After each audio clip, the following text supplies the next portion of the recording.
السلام علیکم ورحمۃ اللہ وبرکاتہ۔ پیارے بھائیوں، میں نے آپ کے لیے ایک بہترین ٹاپک لایا ہے، آئیے چلتے ہیں ہم اپنے ٹاپک کی طرف۔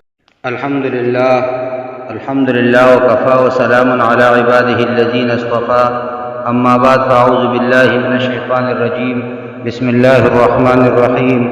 عن عمر بن خطاب رضی اللہ تعالی عنہ قال قال رسول اللہ صلی اللہ علیہ وسلم ان اللہ يرفع بهذا الكتاب اقواما ويضع به آخرین، رواہ مسلم، او كما قال على النبي صلى الله عليه وسلم ان الله وملائكته يصلون على النبي يا ايها الذين آمنوا صلوا عليه وسلموا تسليما اللهم صل وسلم دائما ابدا على حبيبك خير الخلق كلهم۔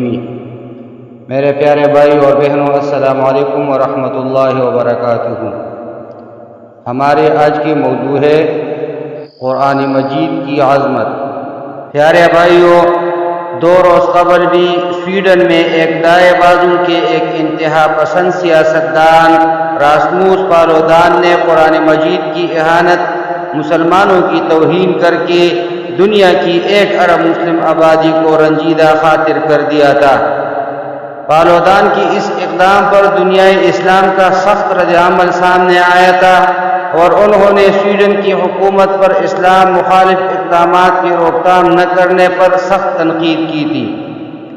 ایران، یمن، ترکیہ، مصر، امارات، الازہر مصر، علماء اسلام، عالمی اسمبلی، قطر، سعودی عرب، انڈونیشیا، اردن، مراکش، اسلامی تعاون تنظیم، خلیج فارس تعاون تنظیم، حزب اللہ لبنان اور فلسطینی مزاحمتی تنظیم حماس و جہاد اسلامی سمیت دنیا کے مختلف ممالک اور بین الاقوامی اداروں کی جانب سے سویڈن کی اس اقدام کی سخت مذمت کی گئی تھی۔ اسلامی ممالک اور تنظیموں کے علاوہ روس نے بھی سویڈن میں ہونے والے قرآن مجید کی بے حرمتی کی مذمت کی۔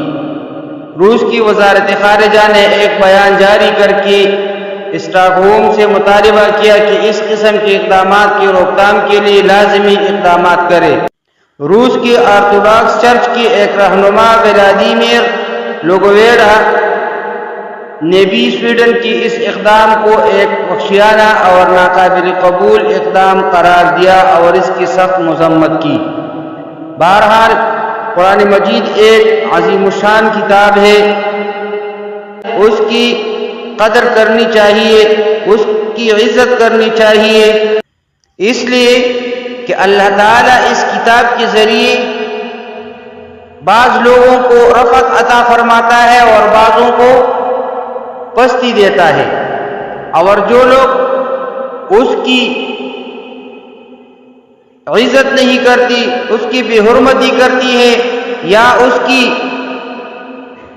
مضامین پر عمل نہیں کرتی، اس کے اوامر و نواہیہ لاگو نہیں کرتی، تو اللہ تعالیٰ ایسے لوگوں کو پس کرتا ہے۔ اور جو لوگ اس قرآن مجید کی عزت کرتا ہے، اس کی مضامین کو یاد کرتے ہیں، اس پر عمل کرتے ہیں اور اس کی بے ادبی نہیں کرتی، اس کی بے حرمتی نہیں کرتی، اللہ تعالیٰ ایسے لوگوں کو درجات بلند کرتا ہے، وہ ترقی کی راہ پر گامزن کرتا ہے۔